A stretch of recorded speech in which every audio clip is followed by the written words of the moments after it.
Truth on the Tracks you can catch every Monday night and Friday night at 9 p.m. Eastern Standard Time here on UCY.TV. Yeah. Chat. Keep it alive, do these lines I write. I keep it live cause I thrive. I might just blow your mind tonight. I'm so hyped, but it's no hype. From this height, it's direct hits on sight.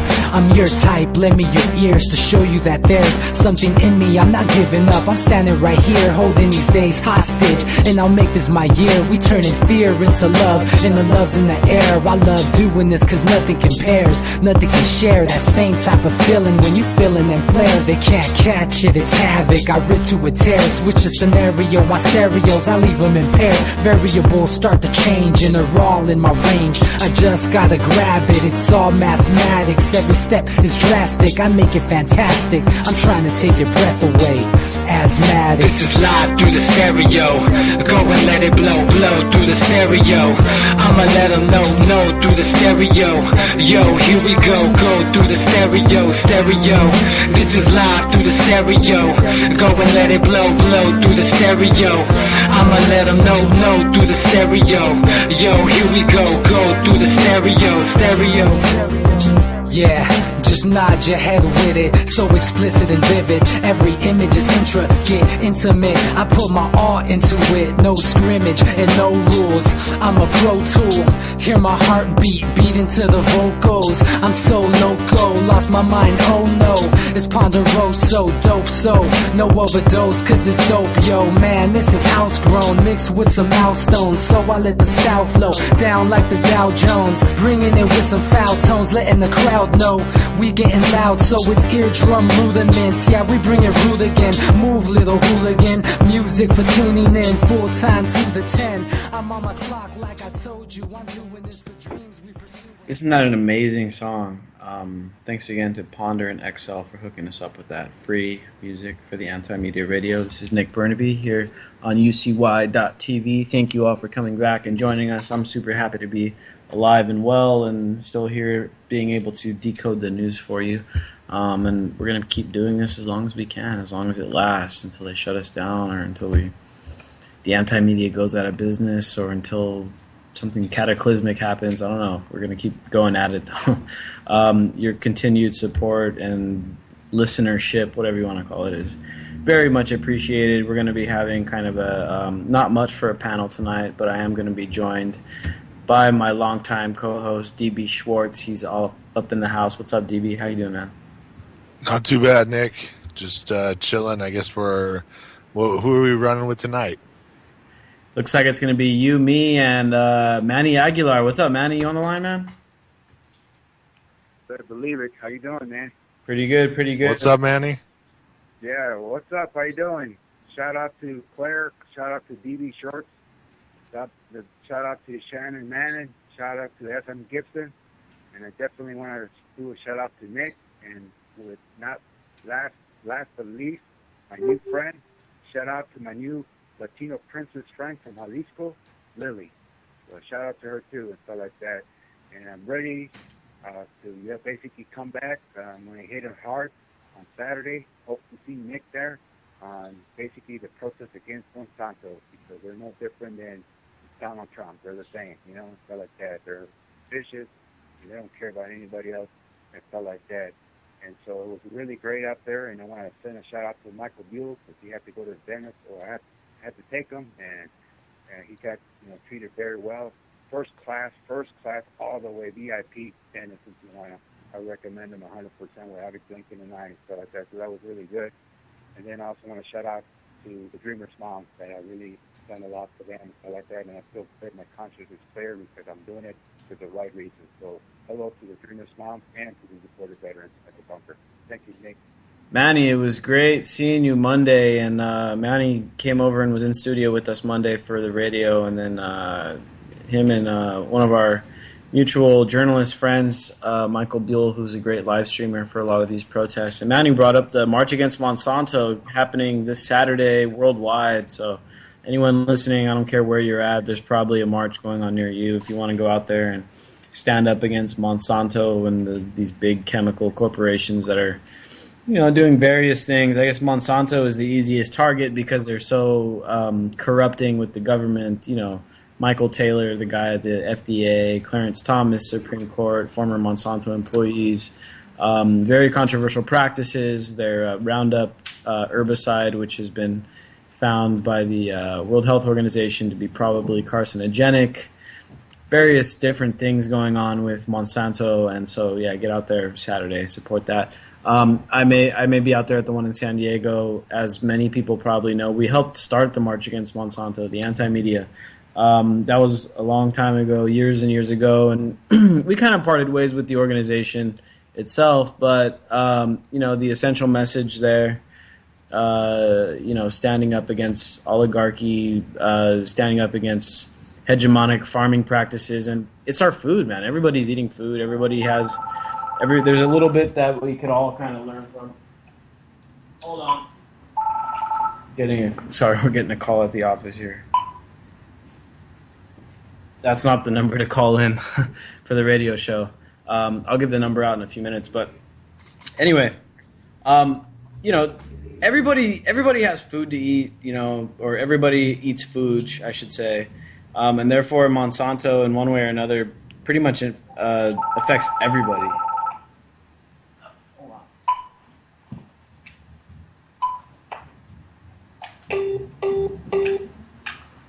Sorry for the interruption there. It's La Migra. Yeah, it's the trolls trying to call in and disrupt the radio show. It worked, but now we're back. Anyway, yeah, I mean, this Monsanto issue affects everybody. And we cover it pretty much all the time on the anti-media anytime there's news. And there was a report that came out the other day, a really big report looking at safety of genetically modified foods. Many of the details there show that the GMO foods themselves aren't really bad for people, but it's the pesticides that are being used on these foods, which many of which are like glyphosate resistant, Roundup ready foods, seeds and stuff like that. That's the stuff that's really dangerous. It leads to a higher use of these herbicides, and they're getting in everything. They're getting in the groundwater, they're getting into the air, they're getting into the rain. Even rain samples were tested positive for glyphosate. People in Europe, the urine is being tested positive. Breast milk in the United States tested positive for glyphosate. This stuff is getting in everything. Nobody's safe from it, and it's probably carcinogenic, quote unquote. So that's not a good thing. So I think that's one issue that I think a lot of people can agree on and stand together on is this, heavy use of this glyphosate pesticide. It's And what's the original, time bomb that particular poison does to insects? Isn't it that it just ruptures their intestines? You know what? I'm not 100% sure. Glyphosate is, more or less a weed killer, but it has a bunch of effects on animal life as well. I don't know exactly what it does, but it does. For human beings, it's probably carcinogenic. So it's leading to all these stomach ailments that people overwhelmingly in countries that have heavy GMO in the food supply. They're starting to see these cancers that before were one in a couple 100,000 people are now 1 in 10,000 people. Like pancreatic cancer and those types of cancers. It's all interrelated. Yeah, I wouldn't doubt it. And this stuff gets in everything, so it's causing various types of cancers and stuff like that, or at least helping. I want to mention that Monsanto is not only doing it in the United States; they're doing it like in Argentina. They're the ones that created Agent Orange and stuff like that, Roundup, et cetera. And so we're also telling people that that's affecting a lot of the, jornaleros from Argentina and stuff like that, and just no medical for them. So if they get sick, they're kind of like in bad shape and stuff like that. Because, they're making $7 for a whole day, 12, 13-hour days. Are you serious? $7 a day? And no restrooms. Yeah, exactly. Well, it's just the break of lunch and that's it. But no breaks in between, and that's kind of really sad. So anybody that understands what they're going through should be boycotting Driscoll. And especially their strawberries and stuff like that. Driscoll is no better than Monsanto and stuff like that, and it's just really one of those things. Also want to mention something that Nick was reminding me of. down there in San Diego, I've seen more migras along the 15 and everywhere else more than CHPs, you know, and so creating all these raids and stuff like that. I mean, we were just, Michael Buell was just like, wow, dude, it's just, he actually, you know, covered it and stuff like that. That was pretty neat and all that, you know, and so I just said, oh my God, you know, and so, you know, I even saw this big dude too. For a minute, I thought it was DB Schwartz, you know, like my media. Hey, they're testing out. They're testing it out down there, man, by the border where they can get away with it.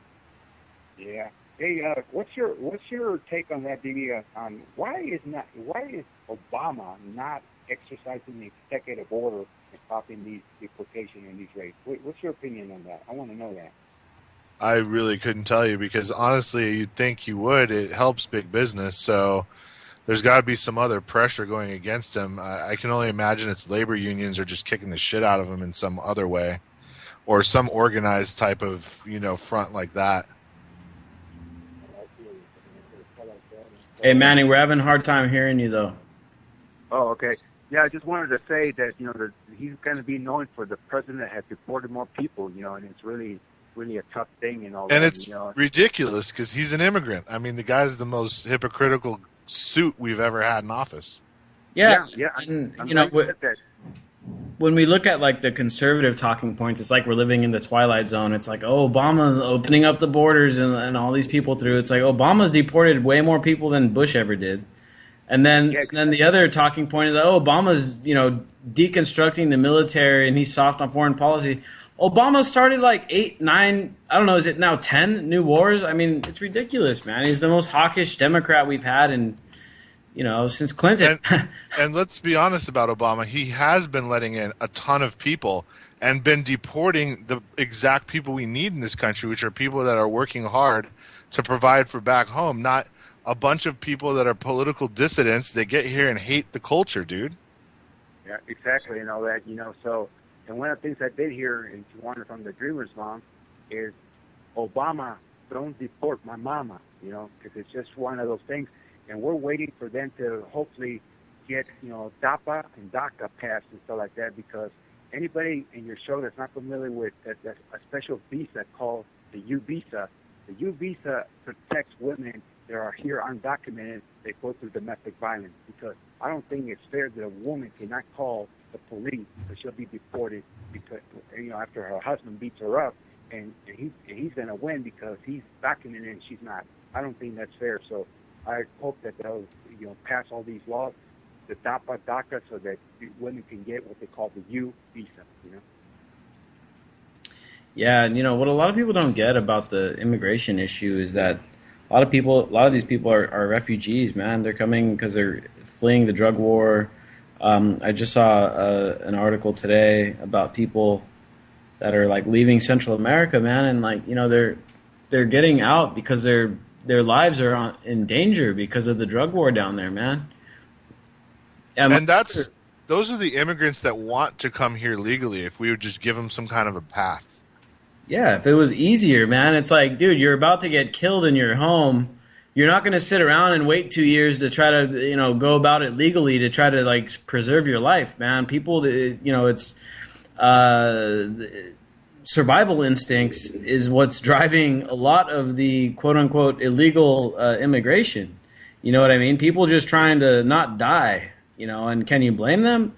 And a lot of it stems back to U.S. policies, dude. The drug war, the Monroe Doctrine, our foreign policy meddling over there in Central and South America. You know, people are trying to get out because we've destabilized those regions to prop up, you know, corporate pseudo-dictatorships over there, dude. And it's just, you know, it's not good. And it's coming home to roost because look what's going on now. I mean, the Nevada Convention is a perfect example of that. That police state, that mentality, that whole us against our citizens, that's coming home. Yeah, great. Yeah.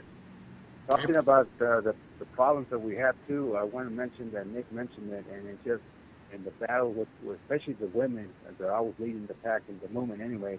It's really right. They're saying they're fed up with what they did down there in Brazil. You know, that woman got elected by the people, and they threw her out and stuff like that. And she needs to be, you know, given her position back as president of Brazil.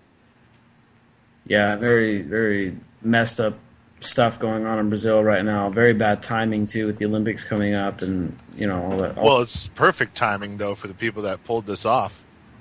Yeah, true. I want to shift gears a little bit here and talk about our intro meme or our intro image, because I'm sure a lot of people listening tonight are listening in because they saw that. And it goes back to this obituary that came out a couple days ago, May 15th. This woman died over, where was it? I don't know where it's at.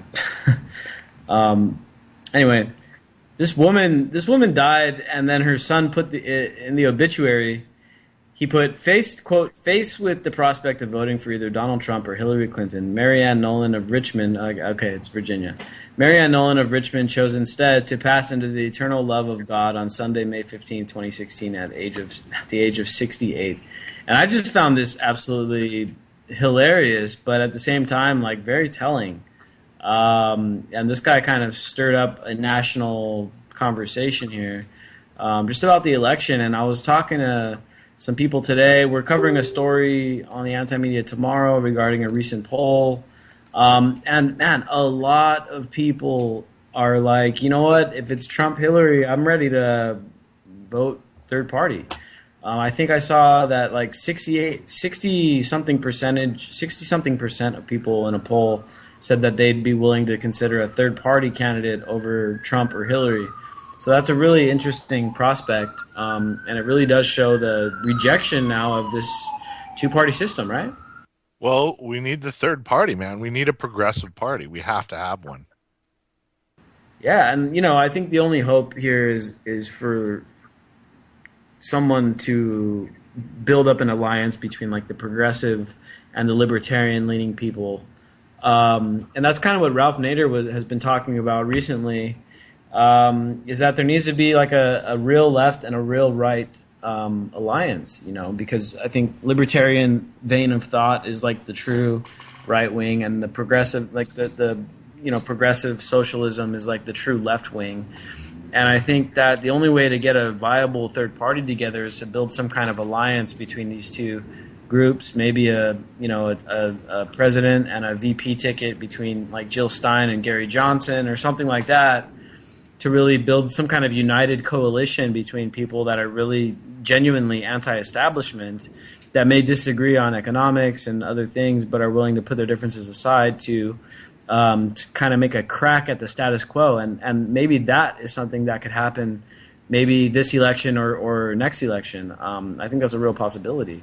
And I think that would really broaden out the discussion. If anybody watched those third-party debates recently, I think it was hosted on RT or something like that. I mean, man, you watch that debate, and then there was a libertarian debate as well. They talk about real issues, man. It's not this crap that you see in these two-party debates where it's the Republicans figuring out who could bomb more people and who can torture more people and who could start another war. And then, on the other end of the spectrum, where it's the Democrats about, who can grow the government bigger and who can be the bigger nanny statist. These third party debates really break through and get down to the nitty gritty when it comes to policy and to philosophies and things like that. And it's much more enlightening to watch that stuff than to watch these demagogues on the Republican and Democratic side. It begs also, I just wanted to tie in quickly kind of a movement that's, been a long time coming, which is, it ties in the fact that there's tons more independent voters than any of the other two parties, and more of the two parties combined, really. I believe it's 46% of the population is independent or categorizes themselves as that. So I just wanted to bring up a website, opentheprimary.org. It's going to be spearheading California, but it's going to be all the states where just eventually they need to just all be open for anybody to vote for anybody. As long as you're a legitimate party, your name should be on that ballot and anybody should be able to vote for you. Yeah, dude. And the other thing is that it's really questionable legal-wise. The fact that most of these electoral things are publicly funded by the taxpayer, and then the taxpayers are excluded from participating. I mean, in these closed primaries, Like New York, for instance, where Or even California is, although it's really not. it's like a It's, you know, it's like a semi. it's semi. It's a top two type of system. Which is still, I mean, it might as well just be clamped closed because there's so many people that are American independent. There's like 4 million of them in California, and there's tons and tons and tons of people that are just no party preference. They get nobody if they're no party preference. So it's like, what the hell? Exactly. So if you're one of these people that is like an independent, you know, and many of the people voting for Trump and Bernie Sanders are independents. You know, and you're an independent and you're registered independent in California in the coming primary, you're not going to be able to cast your vote for any of those candidates. If you're like, oh, I think Sanders has the best ideas, and you're an independent, well, too bad. You don't get to have your say. But you get no say. They have no problem taking your money and financing these elections with your money, and then not letting you participate in them. It's ridiculous, man. It's crazy. It's insane. I mean, this is taxation without representation. You want to get any more blatant than that? I mean, that's as blatant as it gets. You know, pretty much. If you have no voice, you have no choice. Yeah, we're going to be covering this poll tomorrow. It's going to be a really interesting article about, you know, how I think we're at basically a record level of people that are ready to accept or embrace a third-party challenge to the two candidates this year. Because, I mean, let's face it, both Trump and Hillary Clinton are overwhelmingly unfavorable. I mean, they're both people just, you know, don't like them. I think Trump has a much more solidified base, a small base of people that really, really like him. Hillary Clinton's voters, we talked about this last show, they're not people that are out there like, yeah, Hillary, like, we're going to vote for you because we believe in you. They're like, they're reluctant. You know supporters. what? Yeah, they're just like, you know what? I'm a lifelong Democrat. I work for, you know, the federal government, and Hillary Clinton is better than Donald Trump. That's the way I see it, and I don't want to vote for her, but hell, you know, better than Trump. And not even better.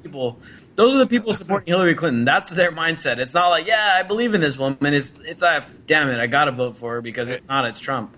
It's not even like it's better. It's like, at least it's the devil we know. That's how they're looking at it. Like, everybody I've ever talked to about Hillary, well, at least she'll be the first woman. That's the thing. At least she'll be the first woman president. That's the most positive thing I've ever heard. Yeah.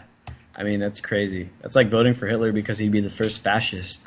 You know, nothing against women at all. I mean, I think honestly, me and Manny were actually talking about this on Monday night after the show. We were like, man, if the world was run by women, it probably wouldn't be so bad as it is right now. But Hillary Clinton is not the one that we need to, you know, just vote for just because she's a woman. I mean, she is a very corrupt, very deceitful, very heartless when it comes to just the amount of blood on her hands. I mean, she's got more kills on the first page of her rap sheet than Chris Kyle does, man. I mean, let's be real about it, and let's put it this way: Hillary would have no problem fighting Russia, and that would come back home.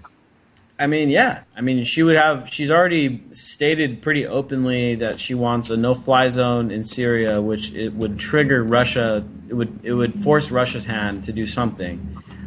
She's been very, very vocal against the Iranians, which is another close ally of the Russians, which would also force the Russians' hand to do something. And then you got Obama, the anti-war activist candidate over here, pushing the envelope with China, over there putting our ships right up next to their islands and stuff. I know they're disputed islands and stuff like that, but come on, dude. Do we really need to be doing that right now? I mean, it's crazy. The TPP's going through. They just slapped a huge tariff on the Chinese steel manufacturers and stuff. I mean, the economic war with China, I mean, it's a new Cold War, but it's economic. It's real. It's on. It's going right now. And really, like, if you get into researching what's been going on with our military, we've basically been sold out to defense contractors who take billions and billions and billions of dollars and underperform and underdeliver. And it's been that way for so long that now we have pretty much parity. In other words, we really don't have an advantage. And all of our high-tech stuff that we have can all be countered with EMP stuff. So whatever we think we're doing, it's not going to work the way we think it is. We're just agitating basically the two other supposed superpowers. And I don't know. I look around me and see everyday people in our society and think, man, if we ever actually had a war, I don't think we're going to fare too good. I don't think the world would fare too well. There's just too. But we're very soft at this point.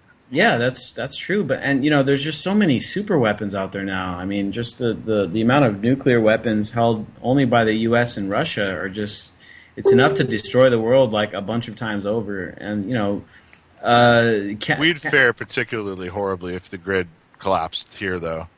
You know what I mean? Like, no one grows food. No one grows food, man. Americans are very spoiled with our stuff, and we depend on the supply chain of huge multinational corporations, which depend on a very centralized distribution system and a handful of mega corporate farms and stuff. Back to the whole Monsanto issue, and Monsanto helps exacerbate that problem by doing what they do with those expensive seeds and all that. And most of Monsanto's customers are these huge mega farms. The American food system is overly centralized. The American energy system is overly centralized. As you mentioned, DB, we're no longer competitive on military spending because our money is being wasted, dude. I mean, if there was legitimate competition for these contracts and like all these contractor companies had to compete for the contracts and make Nick, quality products, I mean, that'd be a different story. But we're giving trillions of dollars to build like the F-35 jet. Yeah, it's already costed over $1 trillion, and it's not even operational yet. It's a lot of money. All people have to think about for the military is how many aircraft carriers we have, how much they cost to maintain, and how we couldn't use them in a real war against an actual power. They're only good for fighting countries that basically have no air force. I mean, just think about that. And those are the countries that we've been fighting for a long time, but that could change with Hillary Clinton. So we have all that money in things that can be sunk by like a mini sub, and then we're done. Yeah, man. Not good. Not a good scenario. And we've grown bloated, and we're not agile, and just plenty of things that are, could go wrong, dude. And we don't need a candidate that's going to go out there and be flexing the empire like Obama's been doing. I mean, he picked up where Bush left off and made it worse. And Clinton will probably, by all measures, if you're a student of history, if you look at any of her track record, all the things that she's done, she's supported, Clinton's going to come in and make things a lot worse. And by the way, Trump talks for the most part. But knowing Trump, he changes positions like every other day. But judging by a lot of his rhetoric and then the people that he's now surrounding himself with, which includes a bunch of neocons, Trump will probably also make things worse. The only thing that is like slightly better about Trump than Hillary is that it's not guaranteed to be worse.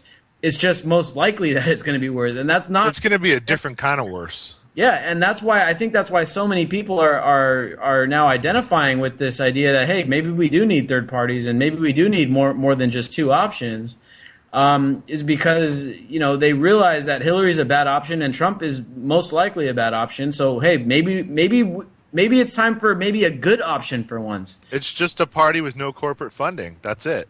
In its charter, it will state will not accept any donations from any corporation or company, only from individuals. Done. Yeah, and we're going to talk about that in a little bit. We're going to have a special guest on to talk a little bit about some money in politics, term limits, and things like that. We'll introduce her when she calls in.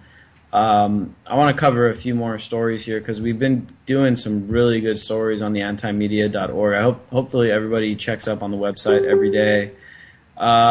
Because of the Facebook algorithm, it's not reliable. They're changing it every couple months, and they're suppressing news stories. That the trending topics were in the news recently about how they're kind of censoring that.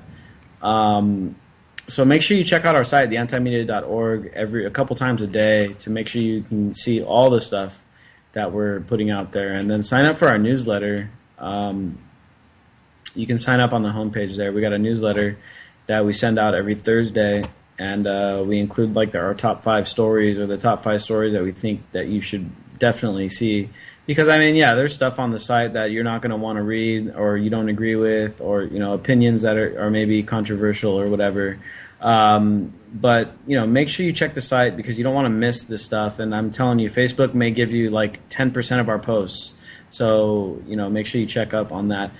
Top story of the day is a counter narrative here. And the title is Mad About Rigged Elections. Mainstream media says you are the problem, and I'm sure you guys have noticed this, DB. I'm sure you've seen it. Ever since Nevada, the Nevada convention, Democratic convention on Saturday, the media has been taking aim at Bernie Sanders supporters and basically saying, hey, Bernie Sanders supporters are a bunch of thugs. They're violent. They're a mob. They're a cult. I mean, they've been called a bunch of different things. Newsweek said the title of their article, Get Control, Senator Sanders, or Get Out. Basically, he's saying, hey, tell your supporters not to be pissed off that your votes are being stolen or that the elections are being stolen from you. And if you can't do that, then just drop out of the race. That's from Newsweek. New York Times is pointing out that there's death threats being thrown around at people because they're upset about the election. The Sacramento Bee. I mean, the list goes on and on and on. I played the video clip last episode or last show. But basically what's going on here is that people are, especially in the Bernie Sanders camp, and then a lot of people were in the Trump camp too, but now that he's wrapped it up, that's kind of quieted down. But people in the Bernie Sanders camp are kind of up in arms about the rigging of the electoral process. And you gotta be. Yeah, and you do. But now the media, like pretty much the media is like now formed a chorus, and they're all railing against the Bernie Sanders supporters, and they're saying, "Hey, Bernie Sanders, you need to tell your supporters, or you need to apologize for your supporters." I think they're getting a little scared. Yeah, they are, and that's why the media is coming out so strongly. And another New York Times headline is "Pressure Mounts on Bernie Sanders." To get control of his supporters and stuff. I'll tell you what, man, these guys, and like I said, I'm not a Bernie Sanders supporter. I disagree with a lot of his policies and stuff, but his supporters. But if someone's going to have to run this country, I mean. Yeah, I mean, he's better than Trump, and he's better than. He'd actually probably be pretty good. And that's why he's getting undermined at the electoral level, because he wouldn't be as bad as Trump or Hillary. But his people are definitely on the activist side of the equation here. But when you talk about the political spectrum, they care about the environment, and they're more like justice oriented people, and I think they're very valuable. I think the Bernie Sanders camp, the people that are there supporting him, are very valuable when it comes to forming what I hope to be alliances in the future. Like I said, between the real progressives and the real libertarians, to form some kind of coalition, pushing forward with a third-party run, or at least something that can change the status quo.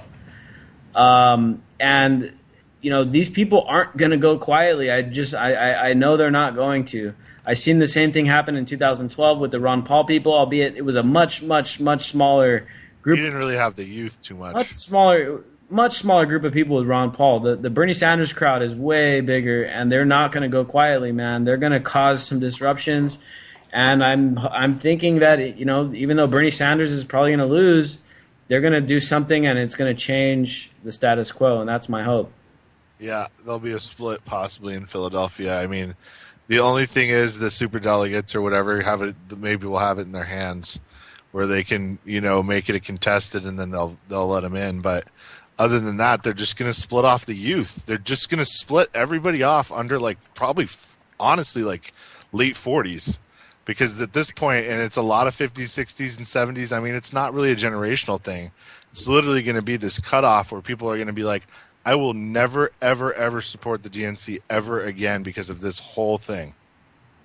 Yeah, and it's already happening. It's a huge percentage. It's got to be 30 to 40%. The Bernie or bust crowd is getting bigger by the day, with more and more of these. The thing in Nevada, dude, it was a big hoax, and the media has been defending it. But from the stuff that I saw, the video on the ground, it was the mafia. People actually there. Sanders got a raw deal. And And people are holding out hope for the super delegates, but I hate to say it, but most of these super delegates are either political insiders, lobbyists, or part of the status quo. I mean, they're going to elect Hillary Clinton. That's what they're. Unless they get pressured and they feel scared somehow. Unless it's a big time pressuring, which I guess you never know. It could happen. Yeah, if thousands of people just kept calling them, they'd get freaked out. Yeah, so I mean, this media narrative, it tells you that they're kind of scared. I think you hit it on the head there, DB. They're pretty afraid of what's going on with the Bernie camp. And it's the Trump camp too. I mean, it really is. It's just whoever's dissatisfied with the status quo, which is at least 50% of the population, if not more. Yeah, and if you look at around the world, we've got another article up today on the anti-media about Iceland, and this is pretty cool. They've got a political party in Iceland called the Pirate Party.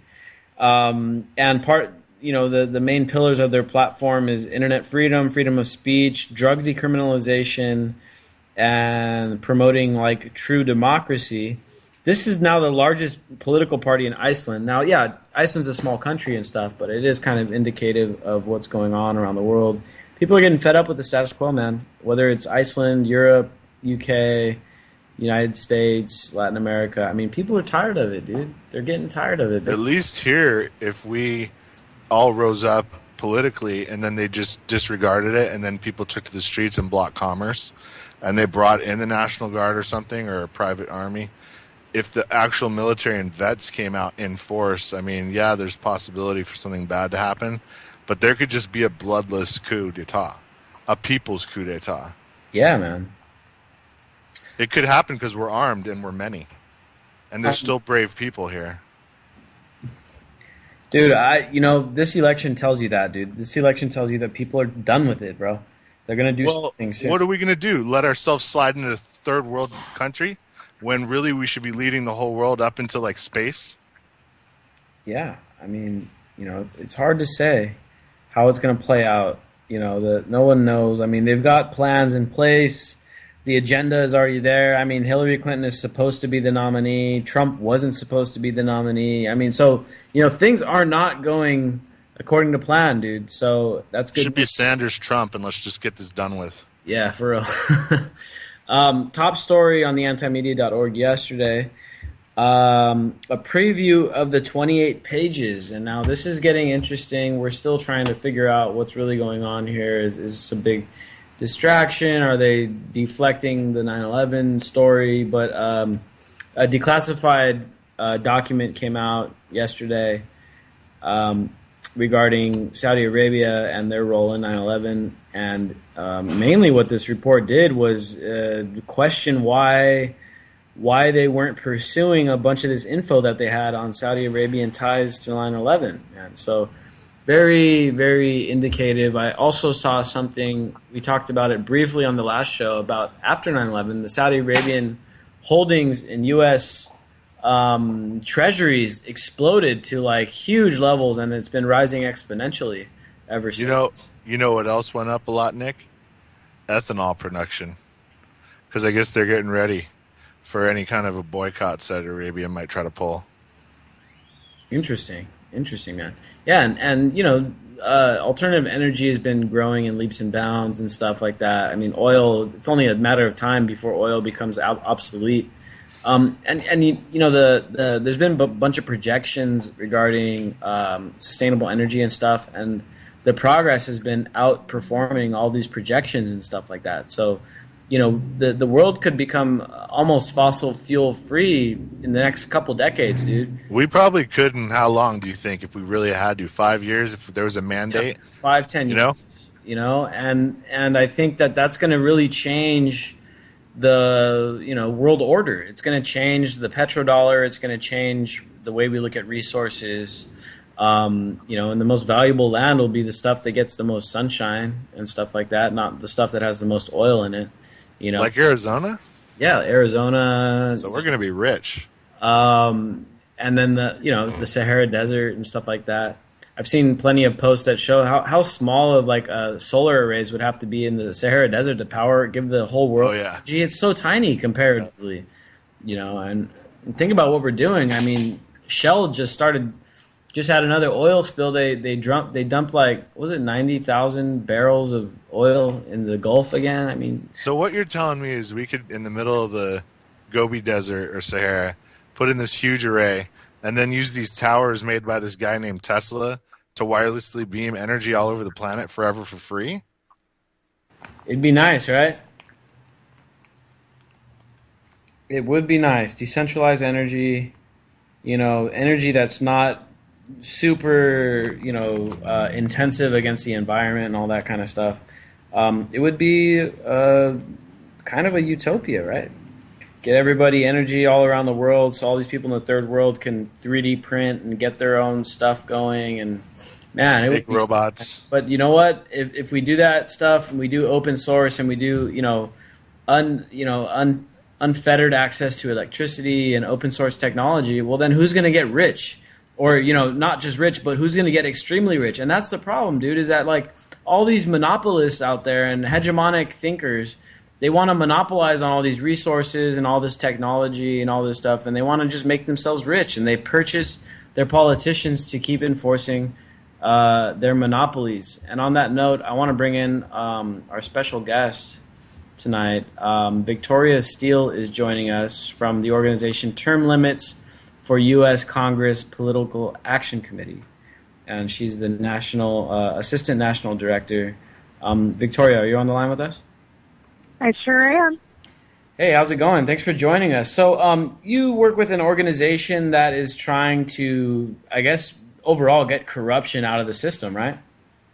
That's our ultimate goal. First step, of course, is putting term limits on U.S. Congress. I mean, if anybody's paying attention to what's going on in D.C., you know that the people that have been in there 20, 30, 40, even 50 years, they're not there representing us. They're representing the special interest groups, the lobbies that are lining their pockets, funding their campaigns. They vote the way these organizations and companies want them to vote, not the way that the people who elected them want them to vote. First step. It goes back to that no taxation without representation thing. And I actually wrote an article on this last week or 2 weeks ago. I can't remember. But, taxation without representation, it's back, and it's worse than ever. I mean, the colonists back in the old days before the revolution, I mean, they were being taxed at a much lower rate than people in the United States are right now. And the issue at hand is that many Americans now, as of this year, I think a lot of people are starting to realize, oh crap, maybe we aren't being represented anymore. But now we're paying a much higher rate in taxes and stuff like that, and we're not being represented at all. In fact, a Princeton University study basically said the United States has become an oligarchy because of these lifetime politicians and because of the special interests. And like 90% of the policy decisions in the United States are made in favor of the extremely wealthy, and only 10% of the policy decisions are made on behalf of the public. That's absolutely correct. And we've actually discussed that Princeton study on our Facebook page quite recently, actually. So, not saying anything we're not well aware of. Unfortunately, our biggest obstacle is, people have become apathetic. They have gotten to the point it's like, okay, well, my voice doesn't matter. Why should I bother? Or those who still do actually bother to go out and vote for their senators and their House representatives, they're just voting based on the name that they recognize or whoever has the most and flashiest commercials. Or they vote, straight party line. They don't pay attention to who they're voting for. Everybody's Republican, that's who I'm voting for. Everybody's Democrat, that's who I'm voting for. Unfortunately, it's gotten to the point that we're at critical mass. Drastic times call for drastic measures, and that's where we come in. And we're fighting an uphill battle because we're having to go through a process that has never been done. We all know that Congress will never limit themselves.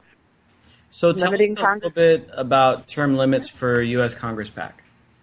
Okay, what we are doing is we are actually working to get an amendment convention called through the states, which, you'll hear people call it a convention of states or heaven forbid, a con-con.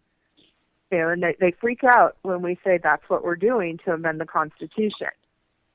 I want to address that up front because I'm sure some of your listeners are going, oh, no, not these people. We're not opening the Constitution to be changed completely. This process only allows for the proposing of amendments to the Constitution. It's not going to touch the articles of the Constitution. It's not going to touch the Second Amendment, the Fourth Amendment, the First Amendment. This process, number one, 34 states have to agree on a topic for the convention to be called.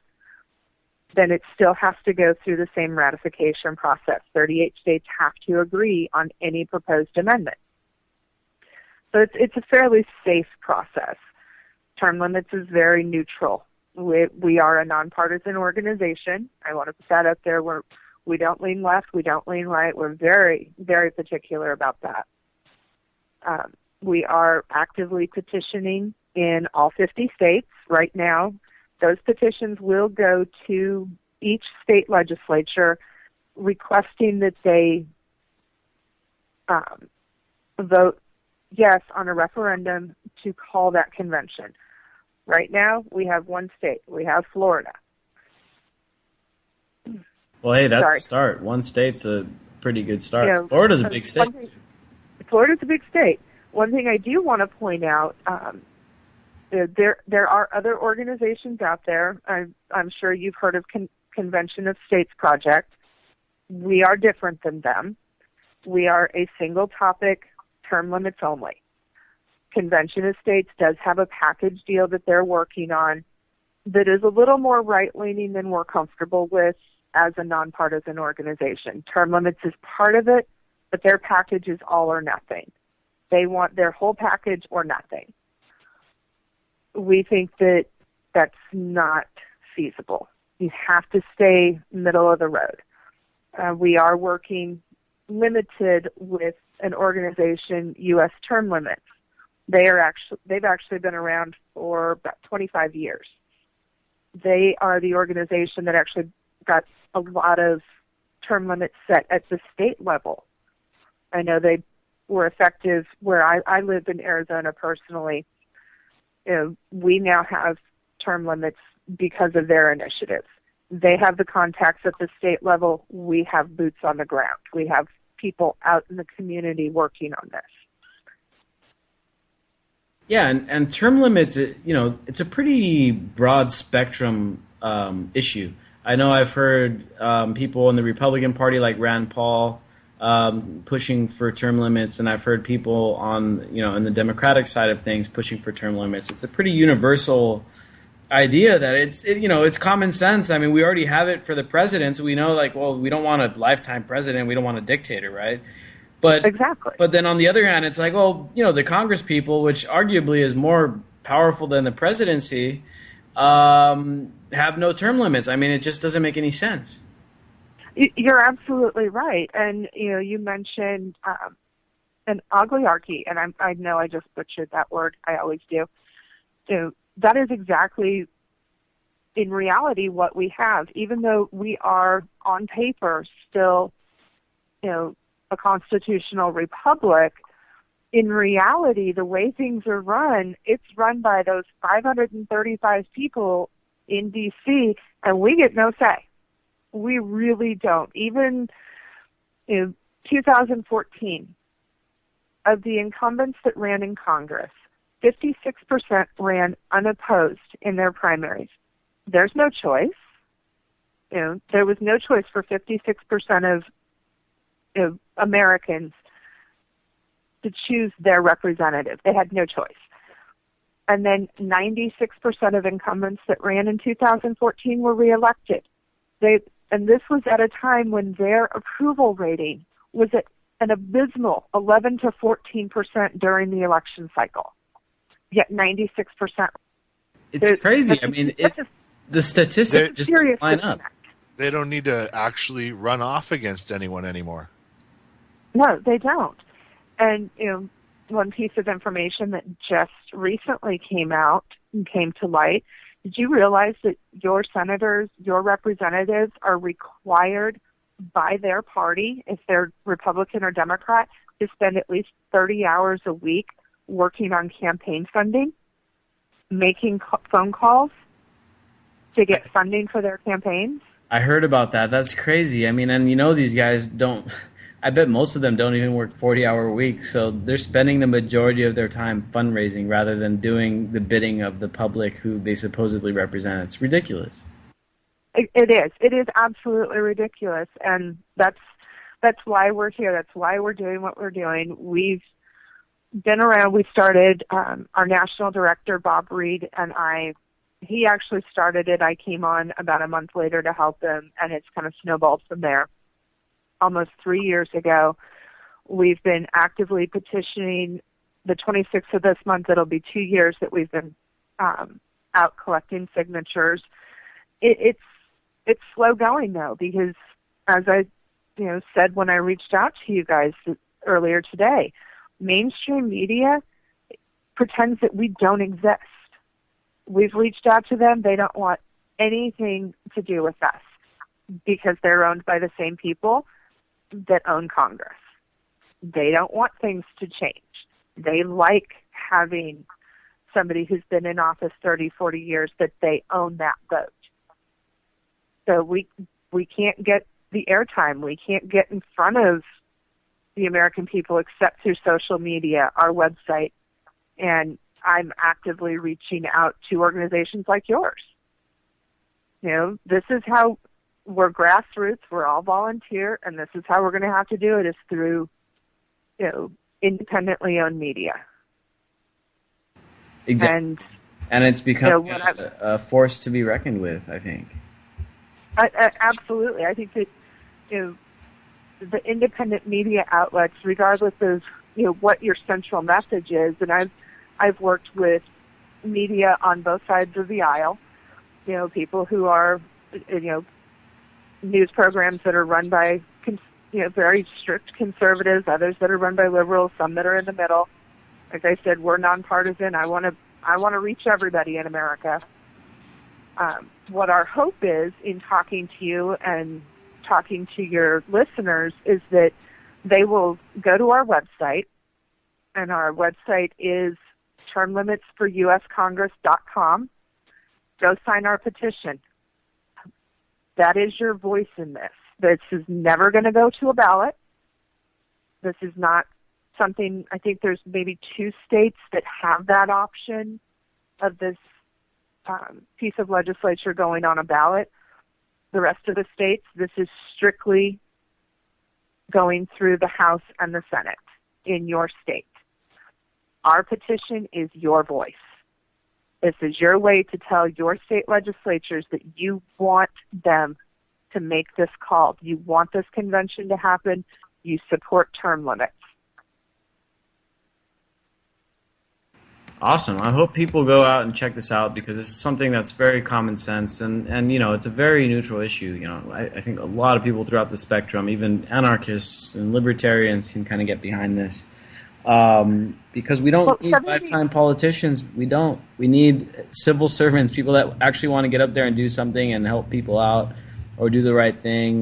This system was originally set up in theory to promote that kind of idea and kind of have part-time legislators that were, had a regular life too, and they did that just to try to make a difference. And now we've got these guys up there making careers, and they once they finally leave politics, they wind up going into lobbying, and making millions of dollars doing that and stuff. It's ridiculous. We've come so far away from the ideas that were set out at the beginning of the founding of the United States. And maybe it was never, maybe it was never perfect to begin with, but it's drifted so far away from what the idealists that set this thing up had envisioned. Oh, absolutely. And, you're talking about them becoming lobbyists. Hopefully, by them not being in office as long, what we're proposing, and this is not set in stone yet. This is what we would like to see happen. Of course, what happens at the convention is kind of unless we can manage to get some of our people into that convention as delegates, kind of out of our hands. But what we are hoping for is 12-year lifetime limit on Congress. That is whether they're in the House or the Senate or a combination thereof, 12 years maximum. If any election would put them over that 12 years, they would be ineligible to run for office. So if you have somebody who spent 8 years in the House and they go, ooh, I want to go over to the Senate. No, sorry, that'll put you, 14 years. Too bad, so sad, not going to happen. We're hoping that gives them, it will give them more than enough time to get in, do something good, get out, go home, go back to your career that you had before you came to Congress. It's supposed to be a service. This was never intended to be a career. Our founding fathers, they didn't stay in D.C. They came in, did their duty, and they went home. That's what we're hoping to get back to. Yeah, that's what we need. Like John Adams. Huge fan of John Adams. Just push an agenda and get the hell out. Exactly. It's like, have a couple of items that you really are passionate about. Get those done and go home. Go back to the people who put you there and go back as a hero say, yes, I got this done.